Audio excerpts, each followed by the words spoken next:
talking about causality. Instead of researching something outside and technical, I wanted to research something inward and non-technical. Do many people research causality? Maybe not. But did that stop me? Of course not. So I studied about causality in physics a long time ago. It's defined as, it is the relation between the causes and their effects. That's a basic definition. However, very recently, about a couple weeks ago when I was writing a song, I realized that what I know, what I think, and what I believe are completely different things. And that's why I wanted to find out, what is this? What is this? So I went back and I studied a couple of websites, and I found out that there is, in fact, an inward definition of causality that is more personal and more human.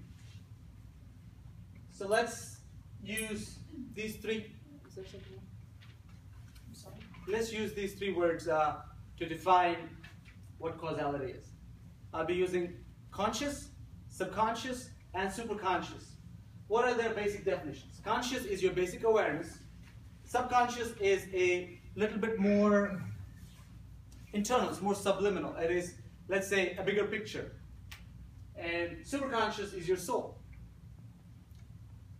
So if I have to give you an example where there is a market condition where the markets are actually doing very well, and the stock market's almost doubled in a couple of years, then you realize that consciously you're looking for a new job because you could find a better job. And subconsciously, you're just happy about it. And although superconscious doesn't come into the picture, because here the conscious and the subconscious are working more inward from the stimulus that is coming from the outside. And the superconscious, on the other hand, is quite simply what we will be discussing today, because that is my topic for the day. It's called causality. So when I was trying to find out how can I explain what conscious and subconscious and superconscious are related to us as humans, I found out that the ancient Indian texts essentially define us as a soul. And the physical body that we see is only one of the three bodies. The first one is the physical body, of course, where you can see. The second one is called the astral body, and the third one is the causal body. And to explain, I would like to give an example where I'm sure all of you have seen Matrix, and where Morpheus explains to Neo that what is reality? Reality is but an interpretation of the electrical signals by the brain, and that is reality. Right? So there must be an interpreter. And in this case, we have to take care of what our conscious is, because that's how we are aware of ourselves. So I am aware of myself as I am because of my senses. So my subconscious mind is working with my five senses. What are they? Sight, smell, touch, taste, and hearing. So these are my five senses, and my conscious mind works parallel with my physical body, where it is receiving all the information that is coming from the outside. However, when you come to the astral body, this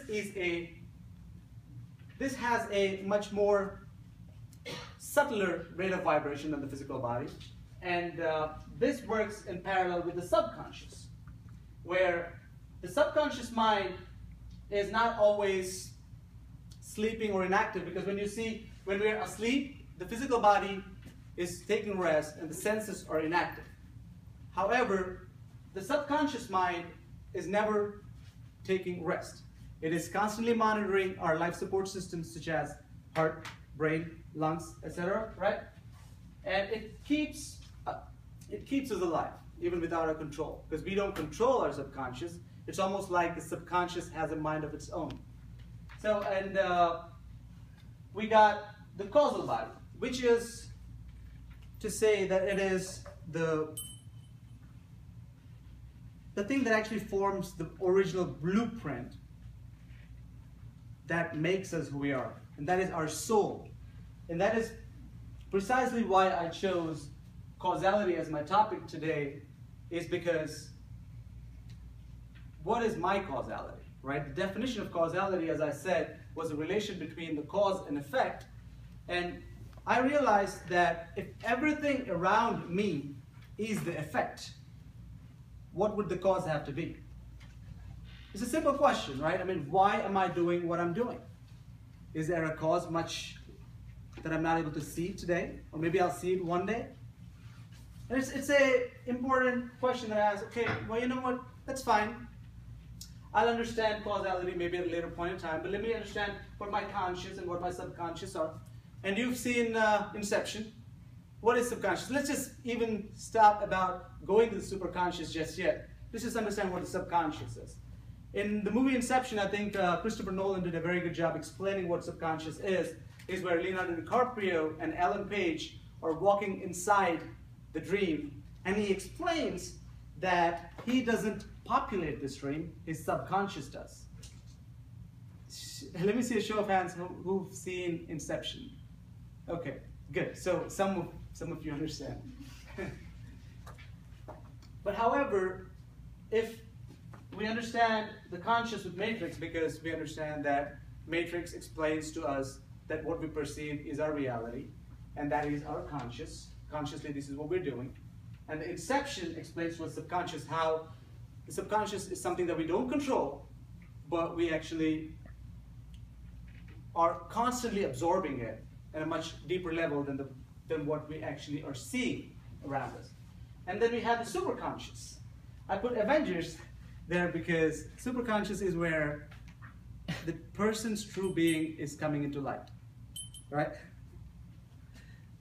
And if Iron Man realized that his cause for being on this planet was to save the world, or if Superman realized the same thing, or if Wonder Woman or Supergirl or anybody who realized that this is their purpose for their life, that would be the example for a superconscious person or a life.